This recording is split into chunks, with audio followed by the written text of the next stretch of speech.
Բարև ձեզ հարգելի հեռուստադիտողներ։ Խորհրդային շրջանի կուսակցական պետական գործիչ մեր հայրենակիցը ապրել եւ աշխատել է չափազանց բարդ ժամանակաշրջանում եւ նրա թե անձի եւ թե գործունեության գնահատականի վերաբերյալ գնահատականները կարծես թե հակասական են եւ առավել եւս վերջին շրջանում այդ գնահատականները հասարակական սուր հնչեղություն են ստացել։ Հայորդիներ հաղորդաշարի այսօրվա հաղորդումը նվիրված է Խորհրդային Հայաստանի առաջին ղեկավար Սարգիս Կայսյանին։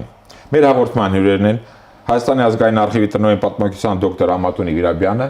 եւ Հայաստանի Հանրապետության ազգային ժողովի պատգամավոր Միրհան Հակոբյանը։ Բարի գալուց պարոնայք, շնորհակալություն հրավերն ընդունելու համար։ Այժմ դիտենք փոքրիկ ակնարկ նվիրված Սարգիս Կայսյանի կյանքի եւ գործունեությանը եւ շարունակենք մեր հաղորդումը։ Խորհրդային Հայաստանի առաջին ղեկավար Սարգիս Կայսյանը, Տեր Գասպարյան, ծնվել է 1876 թվականի հունվարի 28-ին Շուշիում։ Ընտանիքում 8 երեխա էին, 6 տղա, 2 աղջիկ։ Սովորել է Բաքվի ռեալական ուսումնարանում։ 1904 թվականին ավարտել է Լայպցիգի առևտրային ինստիտուտը եւ Բերլինի համալսարանի փիլիսոփայական ֆակուլտետը։ 1905 թվականից Կոմկուսի անդամ էր։ 1914-ից 17 թվականներին աքսորվել է Աստրախան եւ Վոլոգդա։ 1917-ից 20 թվականներին եղել է Ռուսաստանի Կոմկուսի Կովկասյան կոմիտեի անդամ։ 1920 թվականի նոյեմբերի 29-ից մինչև 1921 թվականի ապրիլի վերջ Հայաստանի Հեղկոմի նախագահ։ Հեղկոմը Կայսյանի ակտիվ մասնակցությամբ նախապատրաստեց Լոռու չեզոք գոտու ազատագրումը եւ Խորհրդային Հայաստանին վերամիավորելու գործը, որը Կայսյանի մանդատով ղեկավարեց Կարմիր բանակի քաղաքական կոմիսար Հովսեփ Լազյանը։ 1924-ից 27 թվականներին եղել է Անդրկովկասյան կոմունիստական համալսարանի ռեկտոր։ 1927-ից 31 թվականներին Անդրկովկասի եւ Խորհրդային Հայաստանի գերագույն խորհուրդների նախագահ։ 1931-ից 34 թվականներին Անդրկովկասի գերագույն դատարանի նախագահ։ 1937 թվականին բռնադատվել է, հետմահու արդարացվել 1955 թվականին։ Թողել է հարուստ տեսական ժառանգություն։ Նրա անվամբ Երևանում կա փողոց։ Պարոն Վիրաբյան, արդեն բացման խոսքում նշեցի, որ Կայսյանի այդ գործունեության ժամանակահատվածը բավականին բարդ էր եւ հակասական, ոչ միայն նրանցին տրվող գնահատականները, այլ ընդհանրապես այդ ժամանակաշրջանը։ Խնդրում եմ ընդհանուր գծերով ներկայացրեք այդ Սարգիս Կայսյան պետական կուսակցական գործչի կերպարը տվյալ ժամանակաշրջանի համապատկերում։ Ինչու եմ շեշտում տվյալ ժամանակաշրջանի, որովհետեւ մեր օրերում կարծես թե հոբի է դարձել ամեն ինչ կտրել տվյալ ժամանակաշրջանից 1000 տարի կամ 100 տարի առաջ եղած դեպքերը եւ անձանց գնահատել միայն առօրեական, պատեհական այդ տեսանկյուններից։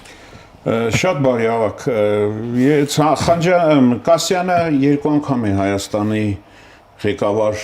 պաշտոն զբաղեցրել։ Ինչպես ասեցիք, եղել է Խորհրդային Հայաստանի առաջին ղեկավարը, Հեղկոմի նախագահ 1920 թվականի Հեղկոմն էր բարձրագույն մարմինը եւ օրենսդիր եւ գործադիր, այո, եւ օրենսդիր եւ գործադիր, որպես կառավարություն գոյություն չուներ, Հեղկոմն էր ամեն ինչի պատասխանատուն 1920 թվականի դեկտեմբերից մինչեւ 1921 թվականի մայիսի սկիզբները, մինչեւ Ալեքսանդր Միասնիկյանի գալը։ Շատ բարդ ժամանակաշրջան էր։ Թուրքական արշավանք, իշխանության փոփոխություն, հայեղափոխական դաշնակցությունը պայմանագրով մենք դպրոցում սովորել ենք, որ հայ գյուղացիների, բանվորների ապստամբությամբ հաստատվեց խորհրդային իշխանություն, իրականում այդպիսի բան չկար։ Թուրքական արշավանքի ազդեցության տակ եւ Ռուսաստանի, խորհրդային Ռուսաստանի ճնշմամբ Հայաստանում պայմանագրով, Լեգրան դրո պայմանագրով դեկտեմբերի 2-ին այո, իշխանությունը հանձնեց։ Հետագայում քաղաքացիական պատերազմ, կռիվներ եւ հեռացավ Հայաստանից եւ գործնական գործադիր պաշտոններ չէր զբաղվում, մինչև երկրորդ անգամ գալը։ Կոմունիստական համալսարանի ռեկտոր էր, գիտական գործունեությամբ էր զբաղվում։ Երկրորդ անգամ նա եկավ 28 թվականի օգոստոսին, ընտրվեց Կենտգործկոմի նախագահ, արդեն օրենսդիր մարմնի նախագահ եւ մնաց մոտավորապես տարի ու կես, մինչև 31 թվականի փետրվարը այդ շրջանը կոլեկտիվացման շրջան էր, էլի հանգիստ չէր։ Այնպես որ նրան բնութագերելուց պետք է հաշվի առնենք ժամանակաշրջանը։ Գիտեք ինչ, հայտնի մի ասացվածք ասում է հեղափոխությունը մտածում են ռոմանտիկները, իրականացնում են հերոսները, արդյունքներից օգտվում են սրիկաները։ Եթե մենք նրան բնութագիրի լինենք, թե նա որն էր, նա ռոմանտիկն էր։ Եվրոպայում կրթություն ստացած, սոցիալ-դեմոկրատական գաղափարներով օժտված, այդ գաղափարներով նա եկավ դեպի բոլշևիզմ։ Եվ իրականում եւ 20-21 թվականին չկարողացավ, այսպես ասած, լեզու գտնել երիտասարդ բոլշևիկների հետ, հանձինս Ավիս Նուրիջանյան, Գևորգ Աթարբեկյան, այո, Հայկաս Կոստանյան, Շավարշ Ամիրխանյան, որի անունը դժբախտաբար չեն տալիս, եւ երկրորդ անգամ էլ նույնը։ Նոր կոմունիստական համալսարաններ ավարտած 20 թվականներին Հովհաննես Բանահյան, Ստյոպա Վարդանյան եւ այլն, այո, չէին ընդունում երիտասարդները, որ դուք պայքարի ուղին արյունով չեք ընտրում, անպայման պետք է լինի քաղաքացիական պատերազմ, պետք է արյուն թափվի, որ իսկական հեղափոխություն լինի։ Այսինքն Կասյանը այդ բարձ ժամանակահատվածում անգամ իր թե բնավորությամբ թե գործելակերպով բավականին 21 թվականին իմ նշված անձինք Աթարբեկյանը եկավ որպես Ռուսաստանի արտակարգ հանձնաժողովի լիազոր ներկայացուցիչ արտակարգ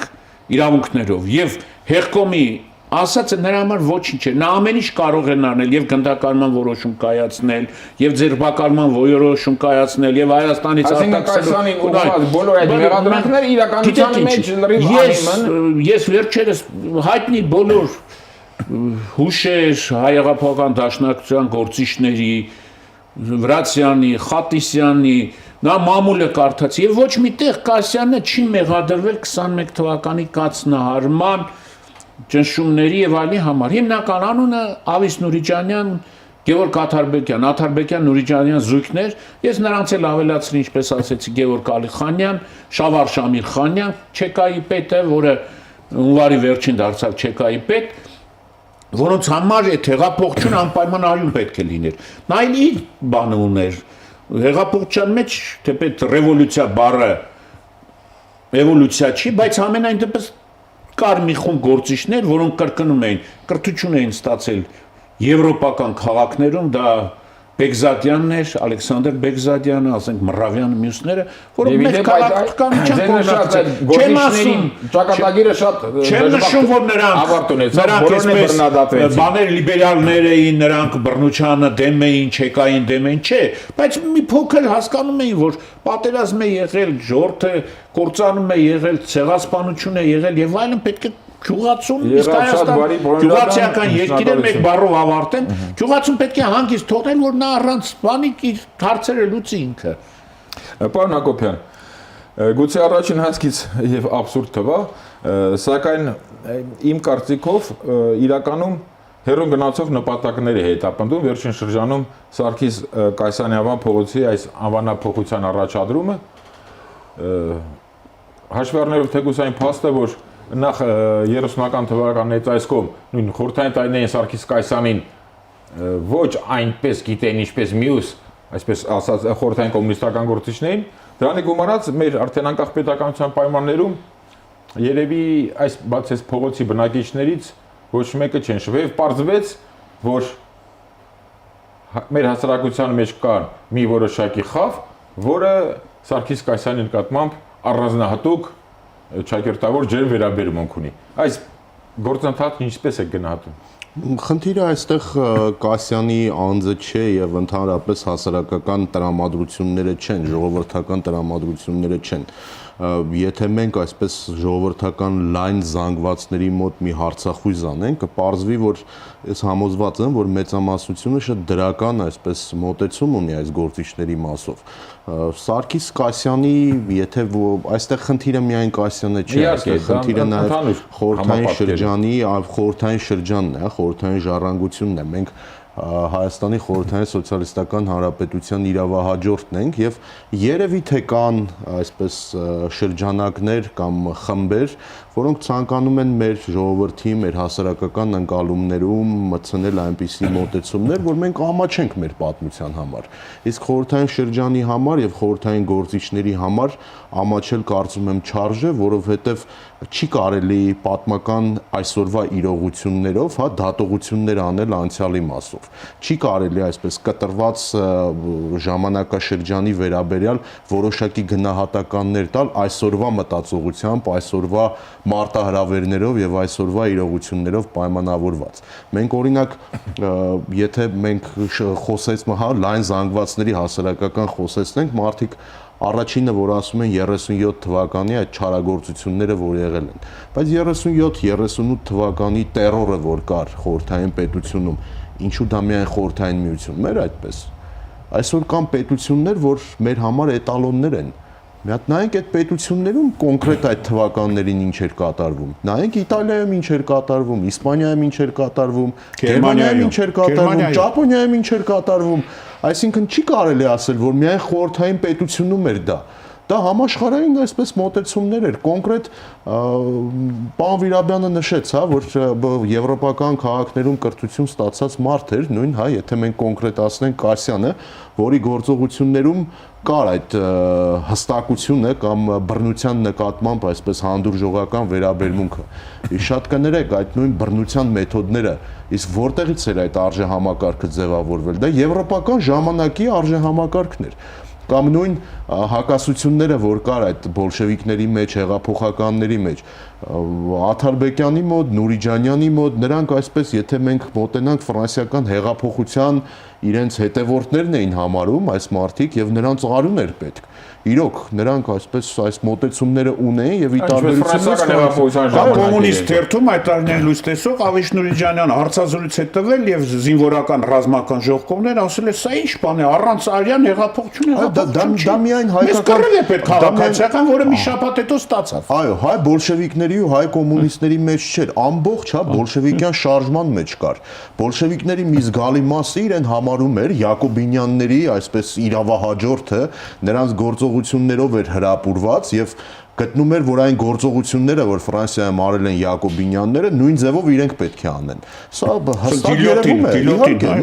նույն ձեռագիրը, նույն մոտեցումները։ Եվ ըստ էության այսօր պատմագիտությունը մեթոդը պարոն Հակոբյանը կներեք ընդհատեմ, եկել է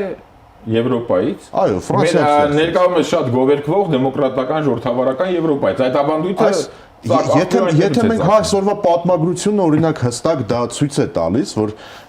ինչպես Ֆրանսիայում այդ հեղափոխական տերորը կարողացավ սաստել որոշակիորեն Նապոլեոնը, նույն ձևով խորհրդային պետության մեջ դա սաստեց Ստալինը։ Շատ նման է դերակատարությունները, հա, այդ հեղափոխական վայրի վերումներից հետո միշտ պետք է մեկը գա, որպեսզի կարողանա այդ ջրերը հանգստացնել, որպեսզի այդ խնդիրները որոշակիորեն հանգստանան։ Հիմա մենք մեր որոշակի այսպես քաղաքական գործիչներ կամ այսպես վերլուծաբաններ, երբ որ գնահատականներ են տալիս պատմական գործիչների, հաշվի չեն առնում ոչ տվյալ ժամանակաշրջանի իրողությունները, ոչ տվյալ ժամանակաշրջանի ստեղծված իրավիճակը եւ տվյալ ժամանակաշրջանի արժեքները։ Մենք պետք է հասկանանք, որ այս գործիչները մարդիկ էին, դրա համար ոչ ամաչելու խնդիր կա, ոչ թե հաշվի չեն առնում, նա արժևորի խնդիր է դրա զողակի։ Շատ կարճ ես փորձեմ ձևակերպել, շատ կարճ, հա։ Նրանք գործիչներ էին, ովքեր հասունացել են եւ կարողացել են բյուրեղանալ այն տարիքում, երբ որ մարդկային կյանքը աշխարհում ոչ մի բան է եղել։ Վերդենում ֆրանսիացիները, գերմանացիները, անգլիացի 1 միլիոն մարդ սպանեցին։ Ինչի համար սպանեցին։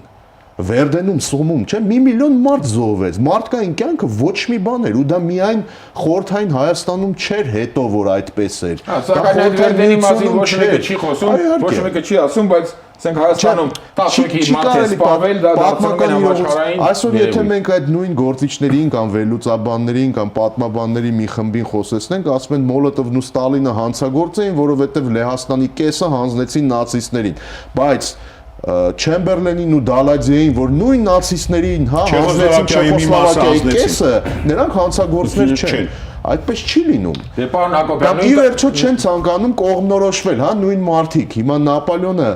Ռոբեսպիերը, Դանտոնը հանցագործներ էին, թե արժեքներ ստեղծած մարդիկ են։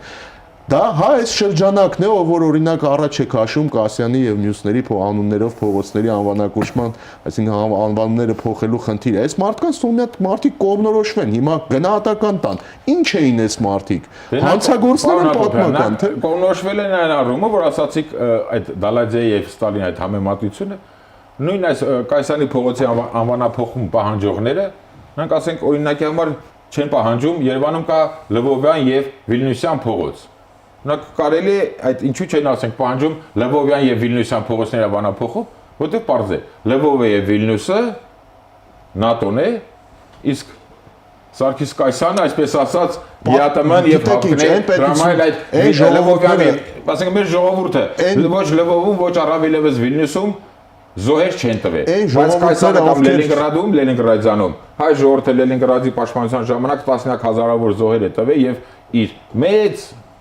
ավանդն է թողել։ Պատմության վերաբերյալ, երբ որ ժողովուրդները, ովքեր պատմության այսպես զգայուն խնդիրներին չեն վերաբերվում իմաստությամբ, միշտ խնդիրներ են ունենում։ Մեկ ես հիշում եմ, որ ուկրաինական այս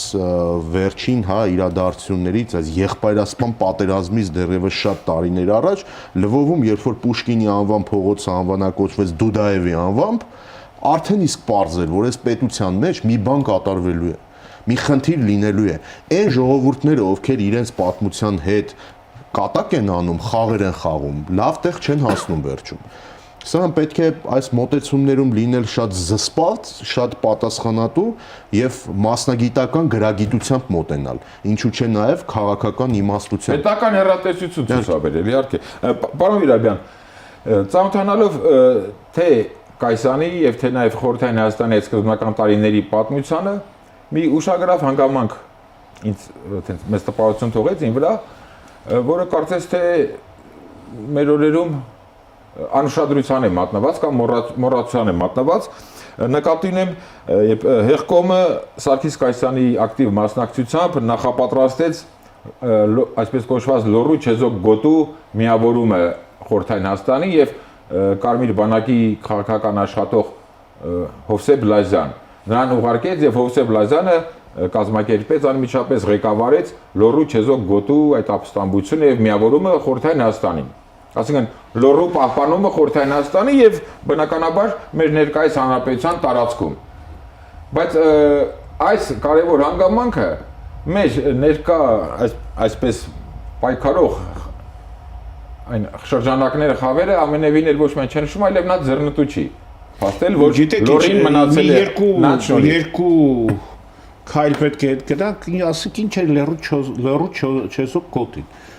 Լոռում բնակվում էին ազգությամբ հայեր մոտ 90-ից 95%, բայց վրացիներն ասում էին դա մեր պատմական տարածքներն են։ Եվ երբ որ 1918 թվականին թուրքերը հեռացան,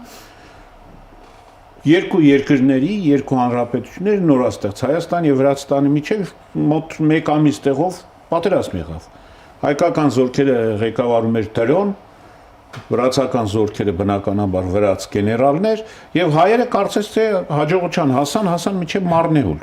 Մարնեուլ հասան, գրավեցին այդ տարածքներ։ Բայց եկան անգլիացիները, միջամտեցին, հաշտեցրին եւ որպեսի դաշտությունը մի փոքր ժամանակ այսպես ստաբիլ վիճակում մնա, հայտարարեցին չեզոք գոտի միջև Փարիզում որոշվի թե դա ում է պատկանելու։ Թողեցին որ Փարիզում լուծի, Փարիզը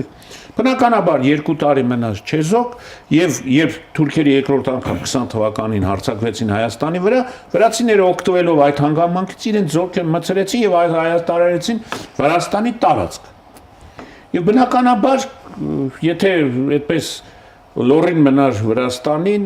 Զանգեզուրը, Նախճիվանը, Ղարաբաղն էլ Ադրբեջանը աչքումներ, Հայաստան չէր մնա։ Կմնար այն Հայաստանը, որ Բաթումի պայմանագրով էր որոշված։ Այո, առավել եւս արդեն հայ բոլշևիկներին հայտնի էր, որ թուրքերը Արփաչայից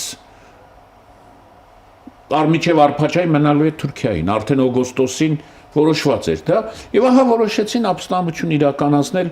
լոռու չեզոք գոտում եւ այդ վրացական զորքերը այնտեղից հեռացնել եւ հայտարարել Խորհրդային Հայաստանի տարածք։ Իհարկե հանգամանքները այնպես ստացվեցին, որ դա բոլորին էր եւ Խորհրդային Ռուսաստանն էր ձեռնտու, որտեղ նա ձգտում էր մի պատճառ գտնել Վրաստան զորք մտցելու համար եւ այդ պատճառը լոռու ապստամբություններ եւ դա օգտագործեցին։ Վրացիները հետո երկար ժամանակ դրա համար մեծ այդ խնդիրներ ունեին։ Այդ ապստամբությունը այդ ապստամբությունը կազմակերպեց Լազյանը եւ հետաքրքիր ինչ է Լազյանը օգտագործեց երեկվա հայկական բանակը, որին մենք սովորաբար երկար ժամանակ անվանում ենք դաշնակցական բանակ։ Այսինքն կադրային զորքը մասնակցել է Հովհաննես Բաղրամյանը այդ լոռու ապստամբությանը որպես առաջին հրաձգային էցիալ գնդի հրամանատարներից մեկը եւ հայկական զորքը օգտագործելով իրական զորքը կարողացան ապստամբություն բարձրացնել եւ հայտստատել Հայաստանի իշխանություն, որը սովորաբար Հայաստանը խորհրդային խորհրդան Ռուսաստանի թիկունքին կանգնած հնարավորությունները 10 թվականի նման չէին կարող եւ միջանակել եւ վերջին հաշվով եւ դրա շնորհիվ մնաց եւ 21 թվականի երբ որ սահմաններ էր որոշում արդեն լոռին փաստորեն Հայաստանի տարածքը եւ ուրիշ խնդիր չկար, ելք չկար։ Սա այդ մասին քիչ են խոսում, դժբախտաբար ժամանակին խոսում էին, ներկայացվում էր, բայց վերջի տարիները քիչ են խոսում։ Մեկ է նշենք նաև դա։ Իհարկե, կրկնում եմ, պարոն Հակոբյանը ճիշտ նստեց, այսօրվա մտածելակերպով չի կարելի դատել 1920 թվականի մասին, 1930 թվականի մասին, պետք է ընկալել ամբողջովին շրջանը։ Իր դարձությունը, իր վիճակը պետք է ամբողջովին հաճախ բաներ կա որ այլ երկ չունես կարծում եք հեշտ էր բանը 20 թվականին թուրքական արշավանքից հետո ղեկավարել Հայաստան երբ որ բնակչությանը սնդամթերք չկար երկաթուղիները փակ էին ոչինչ հնարավոր չէր հասցնել եւ պայմաններում գաղթականություն ամբողջովին Հայաստանի բնակչության 50% այդ ժամանակ գաղթականություն էր։ Այդ բարձր այդ ամենը իդեպ հետաքրքիր է Հովսեփ Լազյանի անունով փողը Երևանում կա Կարծեմ չեմ հիշում անկեղծորեն եմ ասում չգիտեմ Ինչ եմ ասում որտեղ մի ազնվորությունը ռազմական քաղաքական գործիչ ով դե իհարկե ղեկավար ընդհանուր կայսարն էր բայց նա անմիջականն էր անմիջական ղեկավարից եւ գիտեք զարմանալին այն է որ նրան արդեն 22-23 թվականից սկսեցին հեկտապնդել ինչի համար որ նա լեոռու չեզո գոտում ապստամբությունը կազմակերպելուց օգտագործել էր տեղի խմբերը, խմբապետները եւ այլ։ Կարևոր արդյունքն է։ Կարևորն արդյունքն է, բայց հետագայում նրա նկատմամբ, այո, հետագայում նրա նկատմամբ այդպիսի բան եղավ եւ նա, ինչպես գիտենք, հետագայում ոչ մի բարձր պաշտոն չի զբաղեցրել, այսպես կորավ։ Երկրակամարից կորավ 21 թվականից հետո։ Նրա մասին մենք այլևս միայն նեղ շրջաներում գիտենք ինչ եղավ նա։ Շատ բայ շնորհակալություն, պարոն Հակոբյան։ Իմ դիտարկմամբ, ինչպես դուք արդեն իհարկե ձեր խոսքում ասեցիք, ինչպես Սարգիս Կայսյանին, այնպես էլ ընդհանրապես գուցե առանց բացառության, որովհետև բացառության մյուս հայազգի խորհրդային կամ կոմունիստական գործիչներին նրանց այդ փողոցների մասնավորապես անվանափոխություն պահանջողները դիտարկում են որպես ռուսներ, ոչ թե նրանց բոլշևիկներ կամ որպես հայեր, այլ ռուսներ, այդ կամ այդպես են ասոցացնում Եվ ըստ այդմ էլ իրենց պայքարը ըստ էության, այսպես կոչված պայքարը, ըստ էության մղում։ Ըստ էության մի անգրագետ ձևակերպում է, այսպես օգտագործվում, որ մենք եղել ենք խորհրդային գաղութ, դրանց առաջ ռուսական գաղութ։ Հայաստանը երբեք գաղութ չի եղել, ընդհանուր Իրանի գաղութ էլ չի եղել, Օսմանյան կայսրության գաղութ էլ չի եղել։ Գաղութ չի եղել, մասն է եղել։ Առավել եւս խորհրդային պետության գաղութ չի եղել։ Գաղութում համալսարաններ չեն կառուցում, գաղութում գիտություն չեն զարգացնում, տնտեսություն չեն զարգացնում։ Գաղութը տվյալ երկրի քաղաքացի չի։ Ենթակառուցվածքներ չեն զարգացնում։ Գաղութից հանում են հումքը, պատրաստի արտադրանքը բերում են, վաճառում են, կա գաղութատիրության դասական բանաձևեր եւ սահմանումներ։ Խնդիրը նորից եմ կրկնում խորհրդային շրջանի եւ նրա ղեկավարների այսպես սևացման, այս քաղաքականության մեջ է կայանում որոշակի խմբերի, գործիչների կողմից, ինչ պատճառներից ելնելով գաղափարախոսական կամ աշխարհաքաղաքական, բայց այստեղ ելակետը ինչ պետք է վերցնենք, այս գործիչները հայրենասեր մարդիկ էին թե չէ։ Խորհրդային Հայաստանի ղեկավարները սկզբից մինչև վերջ բոլորը հայրենասեր մարդիկ էին, նույն Կասյանին կամ Միասնիկյանին դες թվում է հեշտ էր, հա, Ղարաբաղի հարցով զբաղվել, հեշտ էր լոռու հարցով զբաղվել, թուրքական օկուպացիայի շրջանների հայտնված մարդկանց խնդիրներով զբաղվել, այս պետության խնդիրներով զբաղվելը բարդագույն այդ ժամանակաշրջանում կար 750,000 բնակիչ աղքատ, որի կեսը գաղթական, հիվանդություններ, սով, եւ այս շրջանում այս գործիչները այս պետության համար արել են շատ բաներ։ Ղարաբաղի հարցը մեկ օրում առաջացավ արդյոք։ Արդյոք Մյասնիկյանը այդ հարցով չէր զբաղվում։ Արդյոք Գրիգոր Հարությունովը չի զբաղվել։ Արդյոք Քոչինյանը չի զբաղվել։ Մեկ օրում ոչ մի բան չի Կամ իզորը լուծել եւ չլուծեց։ Խնդիրները, բայց հասունացրեցին, չէ՞, կարողացան դա անել։ Սա խնդիրը մեր պատմության ընկալումներում է, մարդկանց ընկալումներում է։ Հիմա մենք ինչով ենք դատողություններ անում մարդկանց մասին, ավելի շատ լավով եւ ավելի պակաս, հա, վատով, չէ՞, սրբեր ոչ մեկ չկան։ Ոչ մեկ բոլշևիկներին չի սրբացնում։ Իսկ բոլշևիկներից առաջ Հայաստանի առաջին հանրապետությունում սրբեր էին։ Տերոր չկար, գնդակահարություններ չկային, ինչի մեր 25 տարվա վերջին պատմությունը ամեն ինչ այսպես հաշտ, խաղաղ, փայլուն, սպիտակ հունով է ամեն ինչ ընթացել, խնդիրներ չեն առաջացել, վատ կողմեր չի եղել, տերոր չի եղել։ Իհարկե եղել են այդ խնդիրները, բայց ինչով ենք մենք, ինչ ենք թողելու սերունդներին։ Եթե մենք հա մեզ վաղը հարցնեն օպերայի շենքով է կառուցել, ինչ ում ունենք տալու։ Չէ, ում ունենք տալու, հա, այդ Խանջանի անունը փոխենք, բա ով կառուցեց այս շենքը, ով կառուցեց այս քաղաքը, ով կառուցեց գործարանները, ով 70 տարում բնակչությունը քառապատկեց։ Չէ, ցուցանիշներ են դա ի վերջո։ Ով անկրթությունը, հա, մի քանի տոկոս կրթված մարդ կար, խորհրդային վերջի տարիներին 100% էր արդեն, հա, դա արվել է այդ պետությունում, այդ գործիչները նրանք պակաս հայրենասերներ չեն եղել։ Հարգելի բարեկամներ, կրկին շնորհակալություն հաղորդմանը մասնակցելու ձեր պատրաստակամության համար։ Այսօր ձեր օգնությամբ մեր հայրենակիցներին ի վերջո հնարավորության սահմաններում կարողացանք պարզաբանել եւ հնարավորինս անաչառ կերպով, օբյեկտիվ կերպով ներկայացնել Սարգիս Կայսյանի, մասնավորապես Սարգիս Կայսյանի եւ մյուս այդ ժամանակաշրջանի մյուս գործիչների գործունեությունը եւ դրա շուրջ ինչպես այն տարիների, այնպես էլ հատկապես ներկայումս մեր օրերում տեղի ունեցող այս, ինչպես պարոն Հակոբյանը դիպուկ ասաց, թեպետմեղ այս աղմուկը։ Եվ ավարտելով հաղորդումը, մեկ անգամ եւս մեր հայրենակիցներին ուզում եմ հիշեցնել, որ Լոռին խորհրդային Հայաստանին միացավ եւ ինչպես պարոն Վիրաբյանը շեշտեց, դրա արդյունքում խորհրդային Հայաստան որպես հանրապետություն այս տարածքով հնարավոր եղավ ստեղծել հենց Սարգիս Կայսյանի հեղկոմի նախագահ եղած ժամանակահատվածում։ Հարգելի հեռուստադիտողներ, հայորդիներ հաղորդաշարի այսօրվա հաղորդումը նվիրված էր խորհրդային Հայաստանի առաջին ղեկավար Սարգիս Կայսյանին։ Առայժմ այսքանը, ճանաչենք հայորդիներին։